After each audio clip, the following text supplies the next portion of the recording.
আল্লাহ রাব্বুল আমিন বলেছেন, বান্দা তুমি দুইটা জিনিস যদি করতে পারো তাহলে তুমি আমারে জান্নাত পাবে। তাহলে এই জান্নাত পাওয়ার জন্য বান্দাকে কয়টা জিনিস করা লাগবে? দুইটা কাজ করা লাগবে। কয়টা কাজ? দুইটা কাজ। আল্লাহ রাব্বুল আমিন সেই কথা পবিত্র কোরআনের ভিতরে বললেন, ওয়াল্লাযীনা আমানু ওয়া আমিলুস সালিহাত। একটা হলো আল্লাহর প্রতি ঈমান আনা, আর একটা হলো ঈমান আনার পরে শুধু বসে থাকা না, ঈমান আনার পরে আমলে সলিহা করা। এমন কিছু বান্দা আছে যারা শুধু ঈমান এনেছে, আল্লাহকে বিশ্বাস করেছে, পরকালীন জীবনকে বিশ্বাস করেছে, ফেরেশতাদেরকে বিশ্বাস করেছে, কিয়ামত বিশ্বাস করেছে, কিতাব বিশ্বাস করেছে। এই বিশ্বাসের উপর তারা ঈমানের উপর আছে, কিন্তু আমলে সলিহা তাদের জীবনে নাই। এরাও কিন্তু আল্লাহর জান্নাত পাবে না, ঠিক কিনা? আল্লাহ পাক রব্বুল আমিন বলতেছেন, ওয়াল্লাযিনা যারা আমানু ঈমান এনেছে, ঈমান আনার সাথে সাথে ওয়া আমিলুস সলিহাত, যারা নেক কাজ করেছে, ঠিক কিনা? তাহলে জান্নাত পাওয়ার জন্য কয়টা কাজ করা লাগবে? একটা হলে ঈমান আনা, আর একটা হলে আমল সলিহা করা। কয়টা কাজ? দুইটা। এই জন্য আমার ভাইরা, আল্লাহ রাব্বুল আমিন বলেন, বান্দা তুমি যদি এই দুইটা কাজ করতে পারো তাহলে আমি তোমাদেরকে এমন জান্নাত দিব, সানুদখিলুহুম জান্নাতিন তাজরি মিন তাহতিহাল আনহার।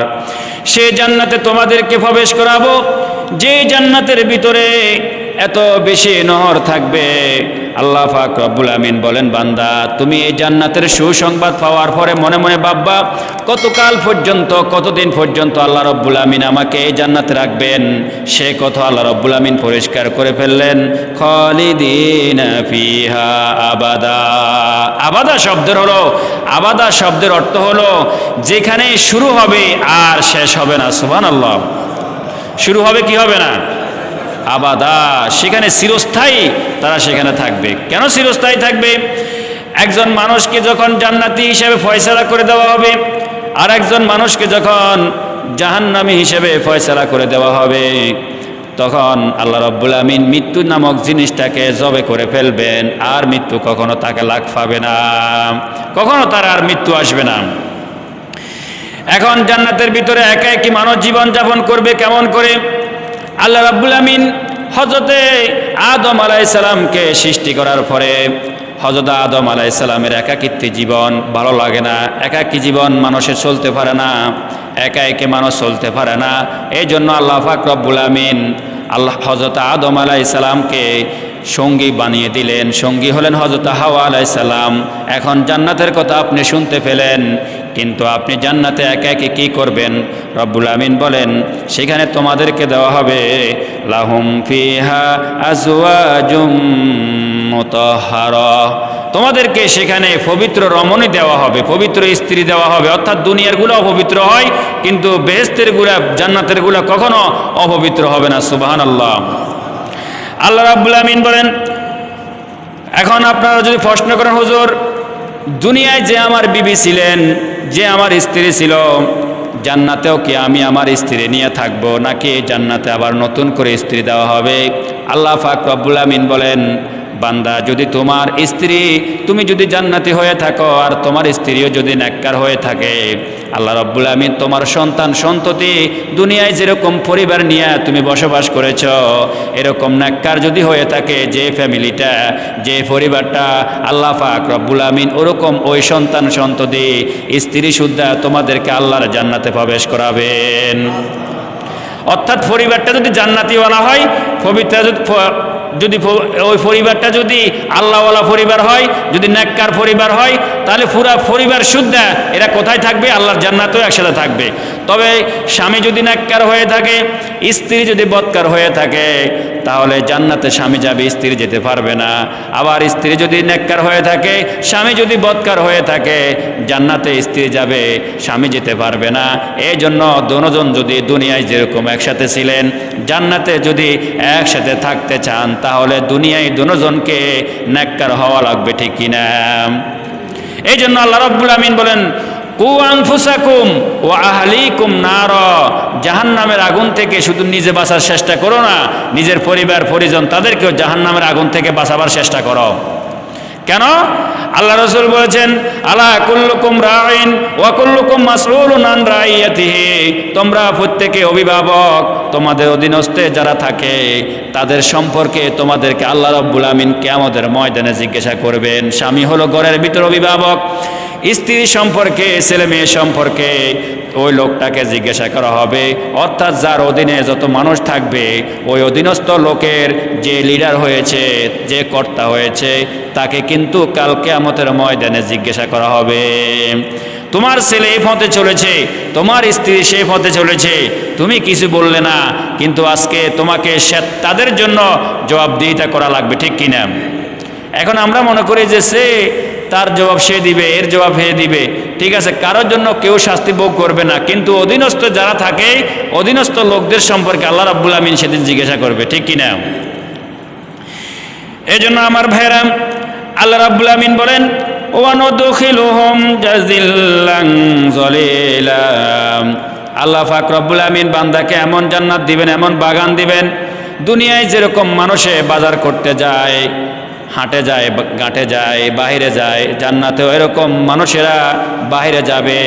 কিন্তু আল্লাহ রাব্বুল আমিন বলেন, প্রত্যেকটা সময় দুনিয়ার ভিতরে মানুষের ঠান্ডা লাগে, দুনিয়ার ভিতরে মানুষের গরম লাগে, কিন্তু আল্লাহ রাব্বুল আমিন জান্নাতের ব্যবস্থা এমন রাখলেন, সেখানে কখনো মানুষের সর্দি হবে না, সেখানে কখনো গরম লাগবে না, সার্বক্ষণিক ওই জান্নাতিওয়ালার মাথার উপরে ছায়া সবসময় হাঁটতে থাকবে। কিরকম জান্নাত, এটা কখনো আমি আমার মুখ দিয়ে কোনো পৃথিবীতে কোনো মানুষ এই কোরআনের আয়াতগুলাকে সুন্দর করে জান্নাতের কথাগুলাকে বলতে পারবে না, যেহেতু জান্নাতটা এমন জিনিস যেটা কখনো মুখে এবং বলে কখনো মানুষে বোঝাতে পারবো না, ঠিক কিনা? এটা জানতে, এটা শুধু একমাত্র দেখা ছাড়া এটা কখনো বোঝা যাবে না। তবুও অনেক সময় বক্তাদের কোরআনের আয়াতের ব্যাখ্যা বিশ্লেষণে অনেক সময় অনেক সুন্দরভাবে অনেক বক্তা বুঝাতে পারেন, ঠিক কিনা? এই জন্য আমার ভাইয়েরা, আল্লাহ রাব্বুল আমিন এমন জান্নাত তোমার জন্য সেখানে রেখেছেন।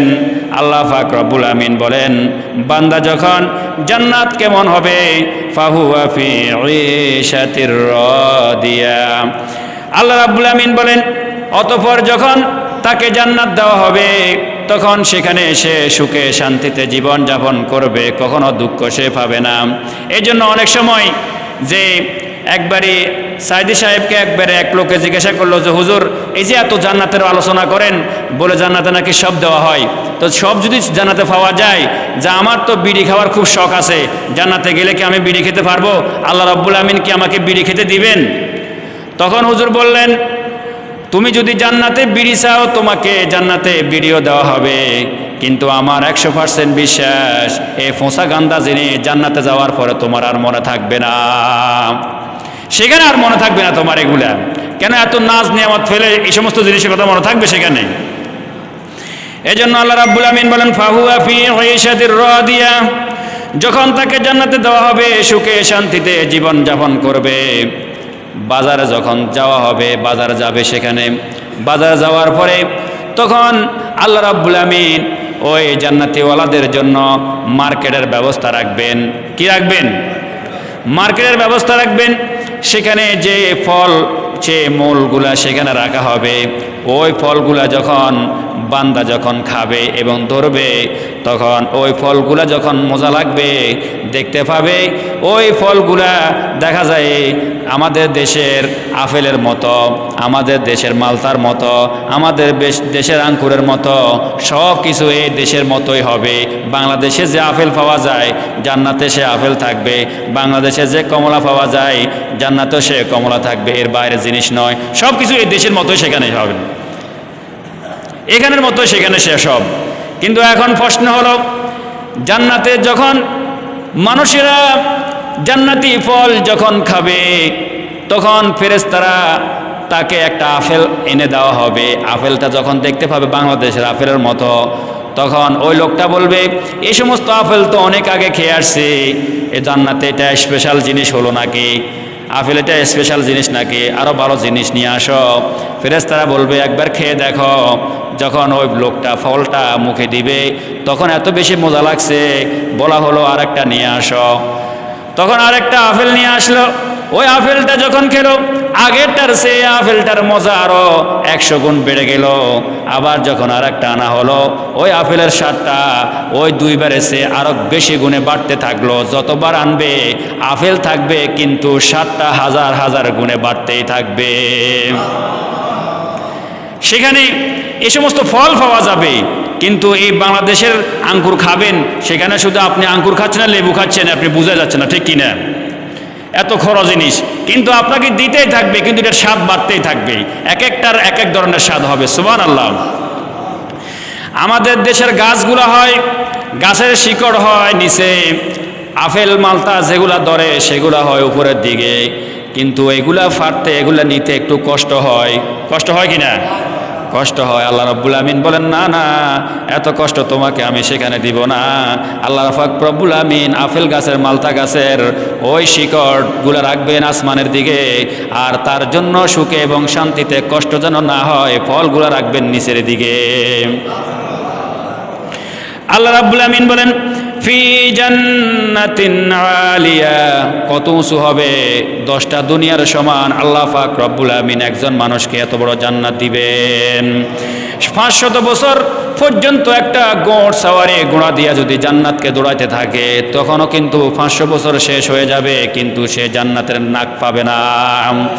আল্লাহ রাব্বুল আমিন বলেন কুতুফুহা দানিয়া, মানুষের কষ্ট হবে এমন, আমি যে কথাগুলো বললাম যে শিকড়টা ফল এবং মূলের গাছের ফলের শিকড়টা উপরের দিকে হবে, সেটা আমার কথা নয়, ফলগুলো নিচের দিকে হবে, এটি আমার কথা নয়। আল্লাহ পাক রব্বুল আমিন বলেন কুতুফুহা দানিয়া, সেই ফলগুলো হবে নিচের দিকে। ফল নিচের দিকে হলে খেতে একটু কি হয় না, আরাম হয় না, নতে একটু ভালো হয় না, একটু কষ্ট কম হয় না, কোনো কষ্টই নেই। আল্লাহ রাব্বুল আমিন বলেন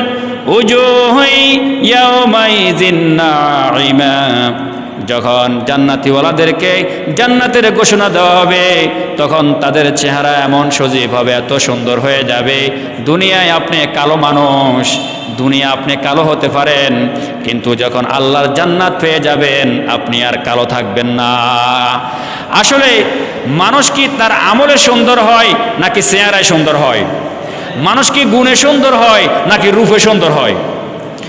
মানুষ যদি আল্লাহ রাব্বুল আমিনকে যদি না চিনে, মানুষ যদি আল্লাহ রাব্বুল আমিনকে বিশ্বাস না করে, যদি আমলে সালিহা না করে, তার এই রূপের কোনো দাম আছে? তার এই সৌন্দর্যের কোনো দাম আছে? কোনো দামে নাই। কারণ হলো একটা কথা লক্ষ্য করে দেখবেন, আল্লাহ রাব্বুল আমিন কখনো মানুষের চেহারার দিকে তাকিয়ে বিচার করবেন না। আল্লাহ রাব্বুল আমিন দেখবেন একমাত্র তার আমল আর তার কলব দেখবেন, তার ঈমান দেখবেন, তার আমল দেখবেন। এই দুটা জিনিস ছাড়া আল্লাহ পাক রব্বুল আমিন আর কিছু দেখবেন না। এখন সেখানে আপনি যখন জান্নাতে যাবেন তখন আপনার চেহারা হয়ে যাবে সুন্দর। দুনিয়া আপনি কালো ছিলেন, কিন্তু জান্নাতে আপনার চেহারা কি হয়ে যাবে? চন্দ্র এবং সূর্যের চেয়ে আরো বেশি সুন্দর হয়ে যাবে। এই জন্য কবি কত সুন্দর করে বলেছেন, হুসনে সিরত গরনা বাসদ হুসনে সুরতে হেঁচে নিস, গুল আগার খুশবু নাদারত কাবেলে গুলজারে নিস। একটা মানুষ খুব সুন্দর কিন্তু তার চরিত্র সুন্দর নয়, কিন্তু এই লোকটা কি আসলে সুন্দর? গুল আগার খুশবু নাদারত কাবেলে গুলজারে নিস। একটা মানুষের যদি চরিত্র সুন্দর না হয় ওই লোকটা চেহারা সুন্দর দিয়ে কখনো সৌন্দর্য প্রকাশ পায় না। আবার যদি ফুল বাগানে যদি ফুল আছে কিন্তু ফুলের কোনো ঘ্রাণ নাই, এই ফুলেরও কদর নাই, ঠিক কিনা? এই জন্য সৌন্দর্য হয়েছে মানুষের চরিত্র। সৌন্দর্য কি? চরিত্র হলো আসল সুন্দর। এই জন্য আল্লাহ রাসূল বলেছেন মানুষ জান্নাতে যখন যাবে জান্নাতীওয়ালাদের বয়স হবে 30। কত বছর বয়স হবে? 30 বছর বয়স হবে। জান্নাতীওয়ালাদের উচ্চতা হবে হযরত আদম আলাইহিস সালামের মতো। কার মতো? আদম আলাইহিস সালামের মতো। আল্লাহ পাক রব্বুল আমিন আদম আলাইহিস সালামের শরীরের মতো এরকমভাবে জান্নাতীওয়ালাদেরকে শরীর বানাবেন। কারণ হলো যদি আপনার শরীর যদি ঠিক না থাকে তাহলে জান্নাতে গিয়ে আপনি কি করবেন? এত কিছু খাবেন, সেখানে শরীরের শক্তির প্রয়োজন আছে না? এই জন্য আল্লাহ রাসূল বলেছেন এক বুড়ি মাকে বললেন, বুড়িমা আপনি তো জান্নাতে যেতে পারবেন না। বুড়ি তো কান্না করে দিলেন, কারণটা কি ইয়া রাসূলুল্লাহ, আমি কেন জান্নাতে যেতে পারবো না? আল্লাহ রাসূল বললেন, কোনো বুড়া মানুষ কখনো জান্নাতে যেতে পারবে না। এই কথা শোনা মাত্র বুড়ি কানলেন, কেন আমরা বুড়া লোকেরা জান্নাত পাবো না? আল্লাহ রাসূল বললেন, কান্নার কোনো কারণ নাই। আল্লাহ পাক রব্বুল আমিন যদি আপনি জান্নাতি হয়ে থাকেন, অবশ্যই অবশ্যই সেদিন আল্লাহ পাক আপনাদেরকে যুবক বানিয়ে দিবেন, যুবক এবং যুবতী বানিয়ে দিবেন। আল্লাহ রাব্বুল আমিন বলেন, লিসাইহা রাদিয়া, সেদিন তাদের কর্মের কারণে, মানুষ তাদের কর্মের কারণে এত বেশি সন্তুষ্ট হবে। কেন সন্তুষ্ট হবে? আমি একজন নামাজিওয়ালা, আমাকে দুনিয়ায় অনেক মানুষে অনেক কটূক্তি করেছে। আমি একজন মুসলমান, আমাকে মুসলমান হওয়ার কারণে আমাকে অনেক কথা বলেছে।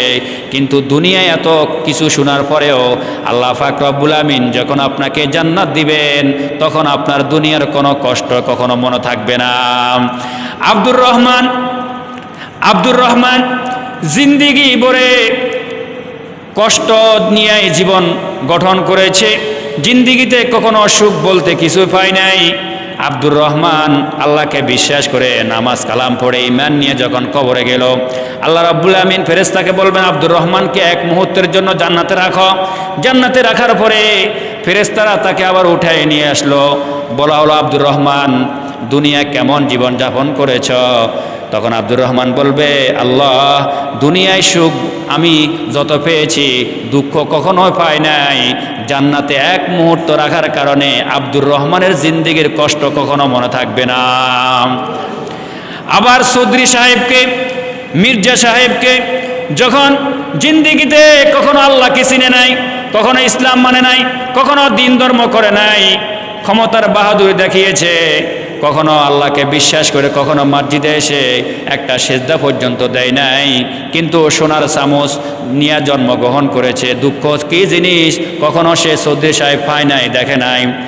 যখন বেঈমান হয়ে, যখন ঈমান হারা হয়ে কবরে গেল, তখন ওই চৌধুরী সাহেবকে আল্লাহ রাব্বুল আমিন বলবেন, ও ফেরেশতারা তাকে জাহান্নামে শুধু এক মুহূর্ত রাখো। এক মুহূর্ত রাখার পরে তাকে জাহান্নাম থেকে উঠাও। যখন চৌধুরী সাহেবকে জাহান্নাম থেকে উঠানো হলো, আর বলা হলো দুনিয়ার জীবন কেমন কাটিয়েছ, তখন চৌধুরী সাহেব বলবে, সুখ কি জিনিস কখনো আমি দুনিয়ায় দেখি নাই। সব ভুলে যাবে সেদিন, সব ভুলে যাবে সেদিন। আল্লাহ রাব্বুল আমিন এই জন্য বলেন, ফি জান্নাতিন আলিয়া, আমি আল্লাহ পাক রব্বুল আমিন তাকে কত উঁচু জান্নাত দান করব বান্দা, তুমি কখনো সেটা কল্পনায় করতে পারবে না। লা তাসমাউ ফিহা লাগিয়া, এত নিরিবিলি এলাকা থাকবে যে কিসির মিসির আওয়াজ কখনো সেখানে থাকবে না। আল্লাহ পাক রব্বুল আমিন এত, লা তাসমাউ ফিহা লাগিয়া, সেদিন আল্লাহ পাক রব্বুল আমিন সেখানে তোমার কোনো খারাপ বাক্য শুনবা এরকম অবস্থা জান্নাতে থাকবে না। সুবহানাল্লাহ। আল্লাহ রাব্বুল আমিন বলেন, ফিহা আইনুন জারিয়া, আল্লাহ পাক রব্বুল আমিন ঝর্ণা প্রবাহিত করে দিবেন সেখানে। ফিহা সুরুরুম মারফুয়া, আল্লাহ রাব্বুল আমিন সেখানে তোমাকে এত সুন্দর করে আসন সাজিয়ে রাখবেন, সেখানে তুমি বসবে। আর সেখানে তুমি কখনো যখন কোনো ফলমূল দেখবে, তখন একটা ফল যখন ধরবে, ওই ফলটা ধরার পরে যখন ফলটা তুমি ছিটবা, ছিটার পরে সেখান থেকে একটা হুর বের হয়ে আসলো। মানুষের দুনিয়ার মহিলাদের সৌন্দর্য কি?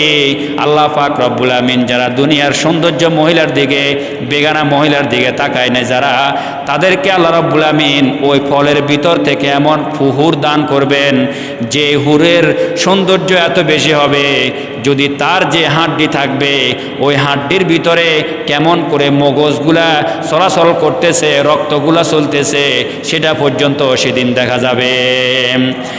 এখন হুরকে জিজ্ঞাসা করা হলো, তুমি এই ফলের ভিতরে কোথা থেকে আসলা? তখন হুর বলবে, আল্লাহ পাক রব্বুল আমিন তোমার জন্য আমার এই ফলের ভিতরে সাজিয়ে রেখেছে। আর কোন দিন তুমি জান্নাতে আসবা, কোন দিন এই ফলটা নিবা, কোন দিন আমি তোমার বাড়িতে যাব, সেই অপেক্ষায় ছিলাম। আসলে ভাই, জান্নাতের কথাটা আল্লাহ রাব্বুল আমিন যদি এই পবিত্র কোরআনের ভিতরে আল্লাহ পাক রব্বুল আমিন পরকালীন জীবন সম্পর্কে যত কথা বললেন, আল্লাহ রাব্বুল আমিন যদি একবার বলতেন পরকালীন জীবন সম্পর্কে, প্রত্যেকটা মানুষকে মানা আবশ্যক হয়ে যেত, লাজেম হয়ে যেত, ওয়াজিব হয়ে যেত। কিন্তু পবিত্র কোরআনটা যদি আপনি হিসাব করে দেখেন, শুধু পরকালীন জীবনের আয়াতগুলাকে যদি আপনি একসাথ করেন, দেখবেন শুধু 10 পারা হয়ে যাবে আল্লাহ রাব্বুল আমিন পরকালীন জীবন সম্পর্কে বলেছেন। তো তাহলে এতবার বলার দরকার কি ভাই? এতবার বলার দরকার আছে? কারণ হলো আল্লাহ রাব্বুল আমিন বান্দাদেরকে বোঝাতে চেয়েছেন, ও বান্দা, তোমার এই দুনিয়ার জীবন সামান্য জীবন, এই সামান্য জীবনের জন্য হাউতাশ হয়ে যেও না। আল্লাহ পাক রব্বুল আমিন তোমার জন্য পরকালীন জীবন, এমন একটা জীবন ব্যবস্থা রেখেছেন। দুনিয়ার ক্ষণস্থায়ী জীবনটা তুমি নষ্ট করে দিও না, তোমার আসল জীবন হলো আখিরাতের জীবন। এরপরে আপনি যখন কোরআনের ভিতরে যখন দেখি আল্লাহ পাক রব্বুল আমিন যেখানে জাহান্নামের কথা আলোচনা করলেন, অর্থাৎ যে আয়াতটা জাহান্নাম সম্পর্কে বললেন, আল্লাহ রাব্বুল আমিন বান্দার প্রতি এত বেশি মায়া, বান্দা যখন জাহান্নামের আয়াত পড়বে, বান্দা যখন জাহান্নামের ভয় যখন তার অন্তরের ভিতরে পয়দা হবে, তখন বান্দা হাউতাশ হয়ে যাবে। এই জন্য রব্বুল আমিন সাথে সাথে জাহান্নামের আয়াতের সাথে সাথে বান্দার আত্মাকে তৃপ্তি দেওয়ার জন্য আল্লাহ রব্বুল আমিন জান্নাতের আয়াত নাজিল করে দিতেন। আপনি যেখানেই দেখবেন যে জাহান্নামের আয়াত, যেখানে জাহান্নামের আয়াত আছে, যেখানে জাহান্নামের আয়াত আল্লাহ রাব্বুল আমিন উল্লেখ করলেন, সেখানে সাথে সাথে পরের আয়াতটা জান্নাতের। সুবহানাল্লাহ। আল্লাহ রাব্বুল আমিন যেন বান্দার ভিতরে জাহান্নামের কথা শুনলে ভয়ে যেন বান্দা থরথর করে না কাঁপে। কেননা আল্লাহ রাব্বুল আমিন অন্তরে তৃপ্তি দেওয়ার জন্য, বান্দাদেরকে শান্ত রাখার জন্য আবার সেখানে জান্নাতের আলোচনা করে দিয়েছেন। এই জন্য আল্লাহ রাসূল বলেছেন, মানুষদেরকে সুসংবাদ দাও, মানুষদেরকে ভীতি প্রদর্শন করো না, মানুষদেরকে জান্নাতের সুসংবাদ দাও। আর যত বেশি জান্নাতের সুসংবাদ দেওয়া হবে, তত বেশি জান্নাতের ওয়ালারা জান্নাতের পথে দৌড়তে থাকবে, ঠিক কিনা? আল্লাহ পাক রব্বুল আমিন আমাদেরকে জান্নাতের আমল করার তৌফিক দান করুন। এখন জান্নাতের আলোচনা শুনলে আমরা সকলে জান্নাতে যেতে চাই, কিন্তু কোন কাজটা করলে জান্নাত পাওয়া যায়? ওই কাজটা কি না করে জান্নাতে আশা করা যায়, না কাজটা করে জান্নাতে আশা করতে হবে? আল্লাহ পাক রব্বুল আমিন আমাদেরকে বোঝার তৌফিক দান করুন।